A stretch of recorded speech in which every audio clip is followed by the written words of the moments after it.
And this is a guy who's getting ready to do the investigation. So there will be some ramifications of this coming. Now, how many people will be involved, I don't know, but it should be a lot.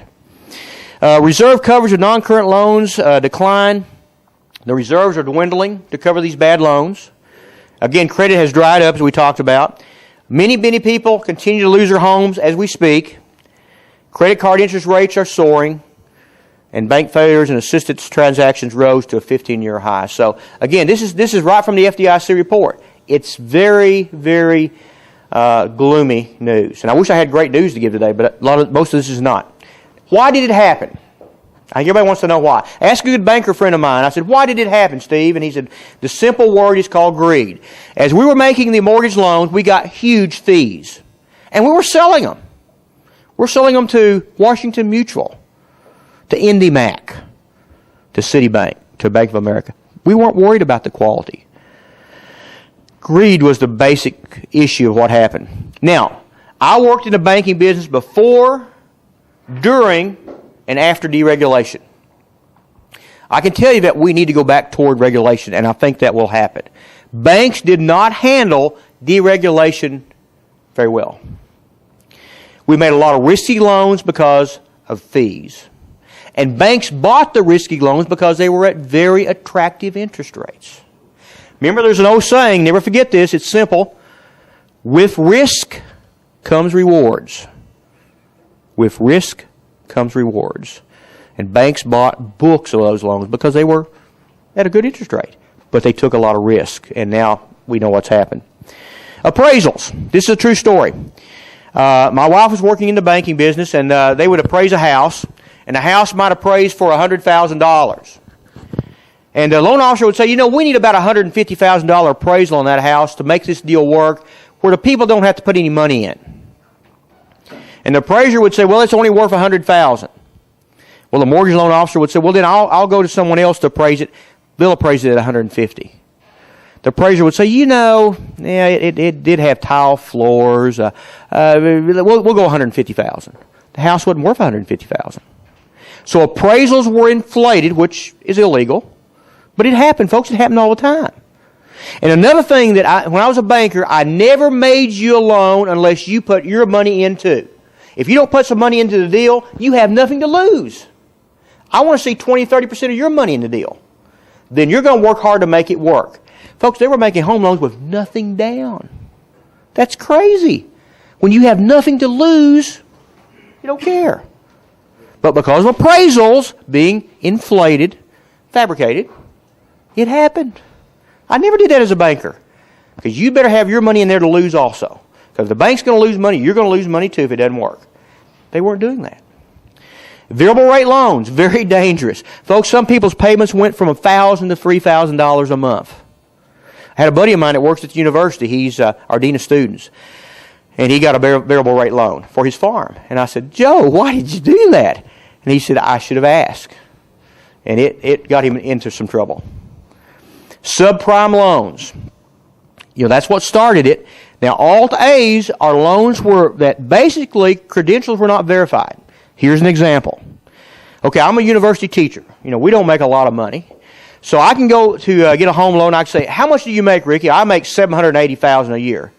Nowhere close. They didn't check it. How much are you worth? I'm worth $5 billion. Nowhere close, of course. But they didn't check it. They didn't check. Now, when I was a banker, the first thing I would ask you for was your tax return. And I would ask if any of you in here would like to, let me say this, raise your hand if you want to pay more taxes than you have to. Nobody does. So a tax return is always the most conservative estimate of your income because none of us want to pay more taxes than necessary. They didn't ask for tax returns.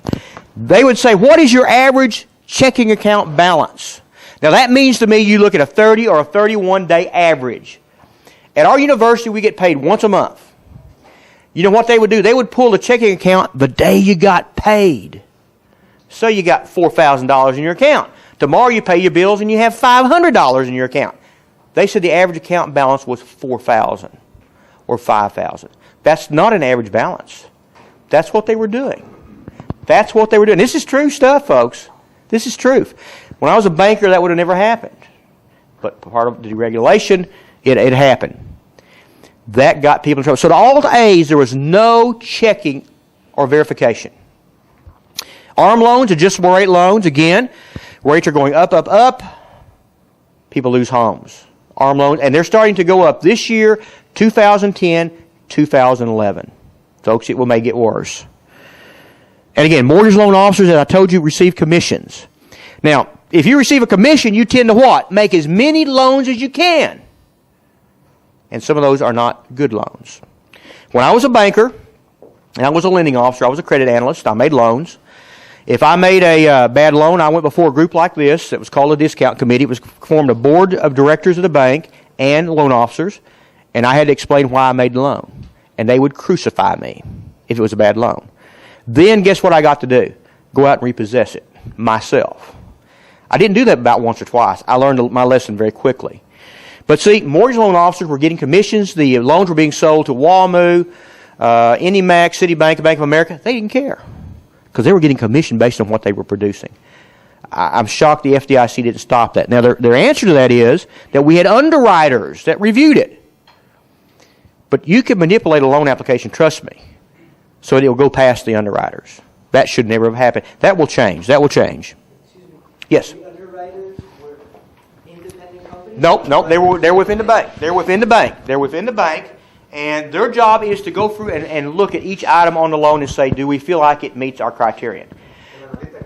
But what would happen is they knew what they were looking for. So they altered the two. That's right. They would manipulate it. Trust me, I hate to say this, but it's true. So never give commissions in a bank, I would say. Now, not for loan officers. But the underwriters did not receive a commission. But if you're good as a loan officer, you know how to make that application meet their criteria. And it happened, folks. I know firsthand it happened. Again, bank failures. 2009, 17 so far. 2008, 25. Then look how it dropped. 0 in 2006, 0 in 2005. This is around 9/11. Do what? Making tons of money. Tons of money. Everything was great. Hey, banking business was a good thing to be in. Yeah. Making lots of money. Then, the greed, it came back to bite them. When did this start? When did the mortgage crash? The problem really started in 2008 when you had the 25 banks start failing. When they play on the city. When did the regulation start? When did deregulation start? Deregulation started actually in about let me think, I was in banking that time. About 1986 banks were totally deregulated. But something happened, I think when President Bush the investment banks, commercial banks were able to become investment banks. Yeah, that's a big part of it. See, when I was in banking, banks were not allowed to own insurance companies or investment companies, with the exception of, for your holding companies, you could have a few minor operations. Banks were not allowed to branch out of the state. We were only allowed to operate in Arkansas. That was something else that happened. You were able then to start branching not only statewide but international. So more regulation. You deregulate even more. You got into investment banking. All the banks now have their own investment banking companies. They got into insurance. And I think, they just were not able to handle it. What happened with the Dow Jones? Remember 1990, Dow Jones crash? Mm-hmm. A part of we actually had Black Friday is what we had. Friday, yeah. I'll tell you an interesting story about Black Friday. Sam Walton, and I know you all have heard of Sam Walton, who was the founder of Walmart, a good friend of mine. He was on our campus that Saturday after Black Friday. He'd lost billions. And I'll never forget this because I was there when this happened. And the news media were there and they were saying, Mr. Sam, you've just lost billions of dollars. And that's when he made a statement, it's just paper. And you know what his next statement was?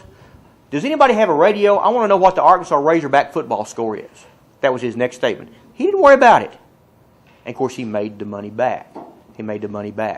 But again, you notice the market will peak and it will valley. It will peak and it will valley. Will we come out of this? Yes. The last 2 days, what's happened?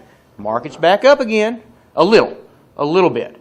It is coming back. Now let me show you something here that's going to scare you in a minute. I'll show you 2 more slides and I'll show you one that's very interesting. We talked about a little bit a while ago about states. Look in 2008, we're the states that were in trouble. California and Georgia had the most failures. Then we had Missouri coming up. Now let's look at 2009, what's happening.